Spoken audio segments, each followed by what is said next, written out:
Le récit de la chute de Prospero commence de nombreuses années avant que le premier tir ne résonne suite aux machinations du maître de guerre. Au cours des siècles suivant l'hérésie, ils seront nombreux à demander à ceux ayant vécu les derniers jours de la Grande Croisade sur comment se fait-il qu'Horus ait pu mettre en branle une rébellion si minutieusement planifiée et comment la corruption avait-elle pu se répandre aussi largement dans les rangs des plus fidèles serviteurs de l'empereur en si peu de temps. Comme pour toutes ces questions, la réponse est difficile à comprendre sans avoir traversé cet âge de ténèbres. Rétrospectivement, il suffit de dire que la chute d'Horus ne fut pas aussi immédiate que certains l'affirment. Les preuves issues des archives montrent que de nombreux ordres et édits d'Horus, émis sous son titre légitime de maître de guerre, avaient ouvert la voie à la rébellion qui allait plus tard déchirer l'Imperium. Ces preuves présentent une longue séquence d'affectations suicidaires, qui ont vu un certain nombre de fières unités de l'armée impériale terrane être brisées et humiliées, ainsi que des missions à des légions Space Marines telles que les Blood Angels, qui les enverront au-delà des frontières connues, trop loin pour agir lorsque les forces d'Horus frapperont enfin. Pourtant, parmi toutes les tragédies provoquées par Horus contre les guerriers de l'Imperium, il en est une qui se démarque de toutes les autres en matière d'infamie et d'horreur. Le véritable début de l'hérésie d'Horus mis à nu, le meurtre de Prospero.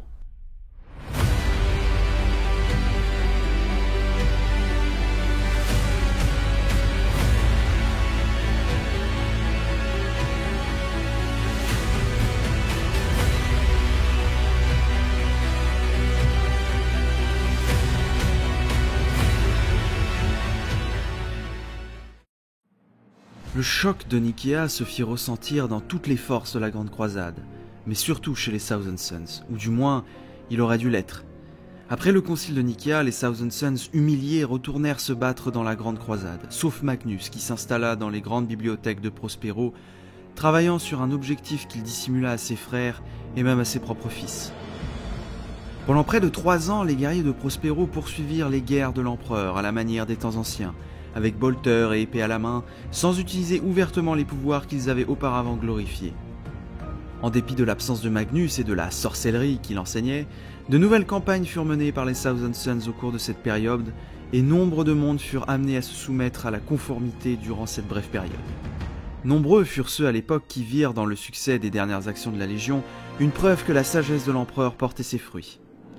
Au cours des dernières années, cependant, beaucoup affirmèrent que la pratique et l'utilisation des arts psychiques persistaient au sein des Thousand Sons et que la Légion avait défié l'édit de l'empereur presque dès le début. De telles allégations ne pouvaient plus être vérifiées et sont de toute manière sans conséquence du fait des actions ultérieures des Thousand Sons. Les cœurs astropathiques de Terra étaient temporairement perturbés après le maelstrom psychique qui avait frappé le palais impérial.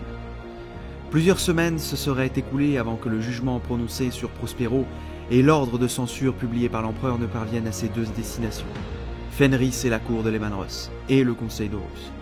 De nombreux récits de cette période restent fragmentaires, à la fois à cause du tumulte qui frappa plus tard Terra, lors du Grand Siège, et aussi parce qu'un voile de secret avait déjà été posé sur des sujets que seule la main de l'empereur aurait pu lever. Ce que l'on peut dire, c'est que le capitaine général de la Legio Custodes, Constantin Valdor, était responsable de la tâche redoutable de la censure. Sous son commandement, une force réunie sur Terra était chargée d'appliquer la volonté de l'empereur envers Prospero, bien que ce soit Lemanros, le primarque des Space Wolves, qui se vit confier le commandement général de l'ost de censure au moment de la désignation de la flotte combinée. Seul un primarque devait avoir une autorité sur un autre primarque. À Beta Garmon, Russ fut accueilli non seulement par les guerriers de sa légion qui avaient entendu son appel, à savoir les guerriers cabossés par la bataille des 3e, 9e et 11e grandes compagnies, mais également par un détachement des guerriers aux armures vertes des Sons of Horus nouvellement oints. Sur l'ordre du maître de guerre lui-même, ces guerriers s'engagèrent à aider le roi loup dans sa terrible tâche. Leur chef, Boros Korn, portait des communications personnelles d'Horus à son frère. Le contenu exact de ces missives n'a jamais été mis à la disposition des spécialistes de l'Imperium récents. En effet, il est fort probable que personne, hormis Russ et Horus, ne sache quels sujets furent invoqués. Mais en connaissant les terribles événements qui devaient se passer sur Prospero, c'est qu'après avoir visionné le contenu du message et entendu les paroles de son frère, que Lemanros laissa savoir à ses fils qu'il n'avait plus l'intention de capturer Magnus, mais à la place de le voir mort.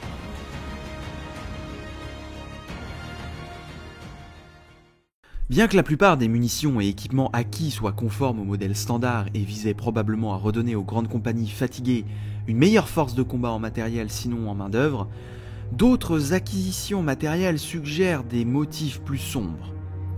Avant de quitter Beta-Carmon, une quantité de phosphex égale à celle généralement utilisée par une campagne de purge complète d'un système fut transférée sur les vaisseaux Space Wolf, ainsi que diverses armes de catégorie Exterminatus, notamment plusieurs ogives bioalchimiques jugées trop dangereuses pour être utilisées à l'intérieur des frontières de l'Imperium. Ces acquisitions témoignent des nouvelles intentions du roi loup envers Magnus et les habitants de Prospero. La stratégie audacieuse employée par la flotte de censure déborda rapidement les défenses extérieures de Prospero, avec l'espace orbital tombant dans les mains de Lost en quelques heures, tandis que ceux à la surface étaient toujours inconscients des véritables raisons du chaos survenant au-dessus d'eux. Qu'un monde impérial de l'importance de Prospero, doté de toutes les défenses que l'Imperium pouvait lui conférer, puisse se retrouver dépouillé de toute protection dans un laps de temps aussi court était tout à fait impensable. En effet, une telle victoire ne fut possible que grâce aux informations sur les défenses de Prospero, se trouvant dans les archives impériales sur Terra et dans les bases de données de Mars, ainsi que par l'absence de la flotte des Thousand Suns. Quoi qu'il en soit, Prospero était désormais dépourvu de moyens de défense, autres que ceux de surface, qui, selon ces mêmes enregistrements, ne représentaient guère plus qu'une poignée de batteries et de défense laser.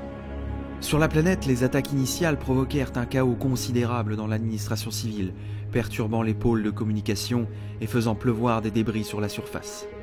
Plusieurs régiments de la garde de Prospero commencèrent à rassembler leurs troupes, supposant qu'une invasion était en cours, tandis que les forces de recherche et de sauvetage de Titska se déployaient pour contrer cette catastrophe orbitale inconnue.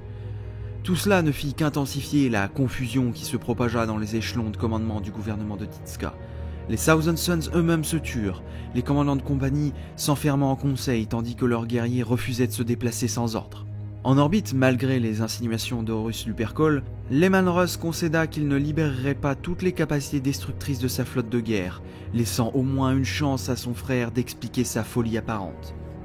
Diffusant depuis le vaisseau des custodiens l'Oriflamme, la Vox Imperiosa, la voix sanctionnée de la sororité du silence et du conseil de l'empereur Eltera, proclama le mandat porté par la flotte et appela les Thousand Suns et Magnus lui-même à répondre des crimes dont ils étaient accusés en se rendant à la flotte sous peine de faire face à la colère de l'empereur. Il n'y eut pas de réponse. La flotte attendit pendant que Valdor demandait à Russ de patienter pour laisser au primarque accusé le temps d'envoyer une réponse. Mais alors que la fureur de Russ grandissait et que les vaisseaux de la flotte restaient inactifs dans l'espace, il n'y eut toujours pas de réponse. Après presque une heure d'attente, il n'y eut ni demande de pardon, ni menace de résistance, ni même de demande d'identification de la flotte. Leman Russ mit fin aux efforts diplomatiques. Courroucé par une telle insulte, le roi loup donna l'ordre de déchaîner la puissance de feu de la flotte de Lost de censure rassemblée contre la planète sans défense.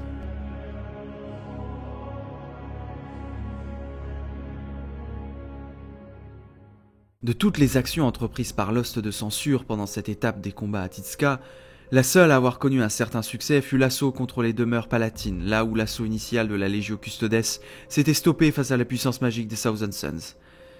C'était dans le sillage des harceleuses de la sororité du silence qu'ils purent de nouveau avancer.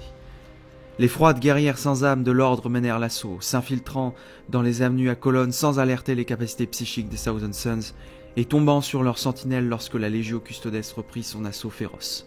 Alors que les véhicules d'assaut des custodiens rôdaient dans les ruines avec leurs répulseurs de gravité, les Thousand Suns avancèrent à leur rencontre. Mais la haine croissante qu'ils ressentaient n'entraîna aucune éruption de puissance psychique, mais seulement une brève étincelle de puissance contrecarrée avec autant de sœurs de silence présentes. Les capacités occultes des Thousand Suns furent effectivement aseptisées, les laissant affronter la colère de la Legio Custodes avec seulement leur entraînement martial comme seule arme. Les guerriers Thousand Suns, bien qu'ayant longtemps compté sur leurs capacités psychiques, étaient encore des légionnaires Astartes et parmi les meilleurs guerriers de la galaxie. Dans les guerres passées, une poignée de ces guerriers avait conquis des mondes, et en ce jour plus de 6000, dont un détachement de scarabées occultes et une colonne blindée complète de l'ordre de la ruine, s'opposaient à seulement 500 custodiens et 2 cohortes de la sororité du silence. Avec Titska brûlant autour d'eux et les portails Warp désactivés par la présence insidieuse des intouchables, les Thousand Suns serrèrent les rangs et chargèrent. En quelques instants seulement, il devint évident qu'ils n'avaient aucune chance de victoire. Chacun des custodiens en massacra des douzaines avant que les Thousand Suns ne puissent en abattre un seul. Cependant, les Thousand Suns ne cherchaient pas la victoire pour eux-mêmes, mais la survie de leur légion.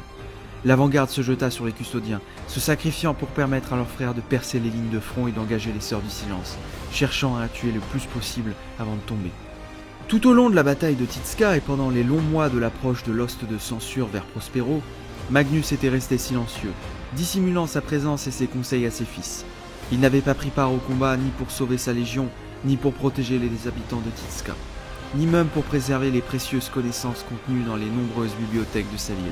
Mais lorsque la fin de la 15e Légion approchait, alors que tout avait été décidé à l'exception de la manière dont ils allaient mourir, il se remit à l'action. De l'étrange motif qui l'avait poussé hors de sa rêverie, nous ne savons rien. Peut-être Magnus lui-même n'était-il pas certain de la raison pour laquelle il s'était rendu sur le champ de bataille. Peut-être avait-il simplement laissé l'émotion l'emporter sur lui. Certains récits, dont celui de la commanderesse Skroll, parlent de calmes paroles échangées par les deux primarques, mais tous conviennent que la bataille commença avec le rugissement du roi loup. Du premier coup porté, nul ne sait à qui il appartenait, car l'habileté des combattants était telle que parmi ceux présents, seul Valdor pouvait peut-être suivre le jeu de la hache d'or et de la lame d'argent. La fureur brute de Russ et la cruauté patiente rencontrèrent la puissance psychique et le talent subtil de Magnus. Les guerriers de la Légion qui cherchaient à intervenir pour aider leur seigneur furent anéantis avant même que les primarques ne se rendent compte de leur présence. Et même les custodiens n'osèrent intervenir dans une telle lutte. Tout autour d'eux régnait le chaos, la folie frénétique de la bataille et l'effet contre-nature du warp sur la réalité, car lorsque le primarque Magnus utilisa toute sa puissance, il déchira le voile entre ses dimensions et libéra les créatures qui habitaient dans les terres. Les deux primarques s'accablaient l'un l'autre avec la lame et la volonté, ne cédant jamais un pouce, tous deux ayant été rendus invincibles par les forges génétiques de Terra. Pourtant, l'empereur n'avait pas créé tous ses fils égaux. À chacun d'eux, il avait accordé la primauté d'un aspect de la guerre qu'il avait jugé digne d'être inclus dans ses légions. Magnus était un général suprême, conçu pour diriger, inspirer et deviner la faiblesse de ses ennemis. Un maître détaché et sans émotion de cette discipline de la guerre pratiquée depuis longtemps par les stratèges et les tacticiens dans les temps anciens. Même s'il n'en était pas moins un général, Russ était un être bien différent, forgé sur une enclume plus dure, pour un degré de guerre plus brutal et personnel. C'était la fureur sanglante de la nécessité et de l'âge des ténèbres perdu de la sauvagerie, la résolution finale d'un tueur qui n'avait pas d'autre choix que la destruction totale. Ici, au milieu des ruines de Titska, avec les terres qui bouillonnaient autour d'eux sur un monde mort, des armées dispersées et le sang dans l'air, il n'y avait pas de créature plus apte à triompher dans un tel enfer que le roi loup, bien que Magnus ne fût pas vaincu sans un coup douloureux. Il s'agissait d'un combat dans lequel il était peut-être toujours destiné à être le vainqueur. Malgré le fait que son frère l'ait brûlé et écrasé à maintes reprises avec ses pouvoirs obscurs, Russ s'était toujours relevé, blessé mais imperturbable. Quelques minutes ou quelques heures après qu'ils eurent commencé, car le temps lui-même avait commencé à s'effilocher à la fureur de leur combat au centre de la tempête aéthérique, le sauvage roi loup Russ claqua les talons de Magnus. Les sœurs du silence, d'après certains récits, avaient coupé le contrôle des pouvoirs de l'archi-sorcier qui fut déstabilisé un instant. Son frère le jeta à terre, le coup final étant différent pour chacun de ceux qui l'avaient vu. Pour certains, un coup de lame y mit un terme. À d'autres, ce fut la rupture du dos du cyclope. Ce fut une défaite à travers une infinité d'existences, avec le même résultat. Les Manruss sortaient triomphants, couverts de blessures infligées par son frère. Son rôle en tant que bourreau de l'empereur une fois de plus rempli. Dans son sillage, une tempête de lumière aveuglante rayonna de la pyramide scellée et assiégée et se plaça au-dessus du cadavre silencieux et brisé de Magnus. Quand la lumière s'éteignit, il n'y avait plus aucun signe de ceux qui l'avaient occupé, ni du corps de Magnus. La chute de Magnus marqua la fin de la bataille de Titska, mais en aucun cas la légion des Space Wolves n'aurait pu la prévoir, ni même mettre fin au combat dans cette ville en détresse. En effet, les Manruss n'avaient d'aucune sorte obtenu une victoire nette, car du primarque des Thousand Suns tombé, aucun signe de son corps ne serait jamais trouvé. Aucun symbole ou trophée avec lequel retourner sur Terra justifierait la destruction d'un monde et la mort de ses habitants. Seulement le rire des dieux des ténèbres, et les félicitations et les assurances du maître de guerre, un baume qui allait devenir amer dans les années qui suivraient.